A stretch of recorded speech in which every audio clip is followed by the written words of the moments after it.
Hello, Wizard Bal here.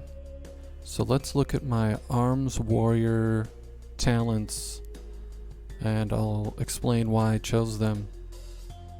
So first, in BFA I would have taken War Machine since Execute wasn't that strong, but now Execute does a ton of damage. So I go with Sudden Death. In the second row, you can essentially choose what you'd like, but for running things like Tower of Torghast, you basically need Impending Victory to be successful. That heal is well, you don't need it, but it's super helpful in the tower. But you can choose anything in the second row, no big deal. So for the third row, I go with Rend, because it still gives a 10% increase to your critical strike damage, and I think that's very helpful when it comes to boss fights. So that's just always probably going to be something I choose until they nerf the 10% crit from it. In the next row, I just go with Second Wind, because when you're running Mythics and you haven't taken damage for a few seconds, really helps the healer because they don't have to heal you. And then Warbreaker, Avatar, and Anger Management, these three are kind of tied together. I choose these three as like a set.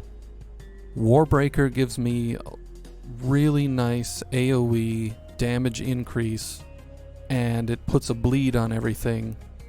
So I can pop my Warbreaker, pop my Avatar, and my Blade Storm and things like that, and really lay out some big damage. So you can choose Dreadnought if you'd like, or Ravager, but Ravager takes 11 seconds and does half the damage of Blade Storm. Yeah, it's on a shorter cooldown, but with Anger Management, Blade Storm's also on a shorter cooldown.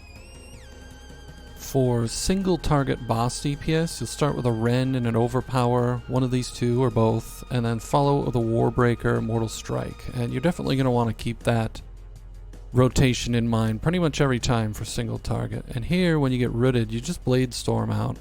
It's nice to save Blade Storm for things like stuns, roots, various boss mechanics that might slow you down. Blade Storm's good for that. When you have nothing else to do, Slam is your filler ability, and if you have the certain legendary Battle Lords, Slam procs Mortal Strike. So just kind of keep these rotation basics in mind. Make sure Ren's always up, Mortal Strike's always on cooldown, Slam, and Warbreaker.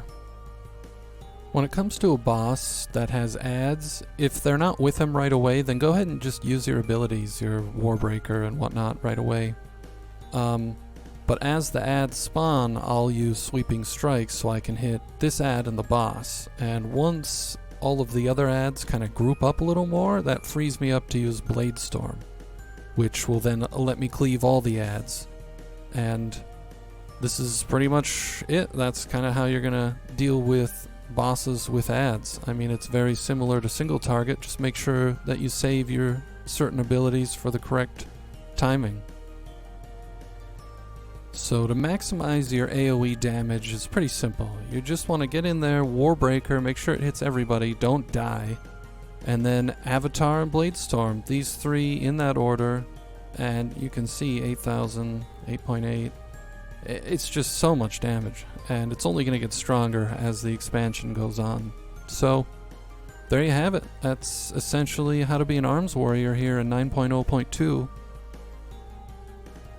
As always, thank you for watching, everyone.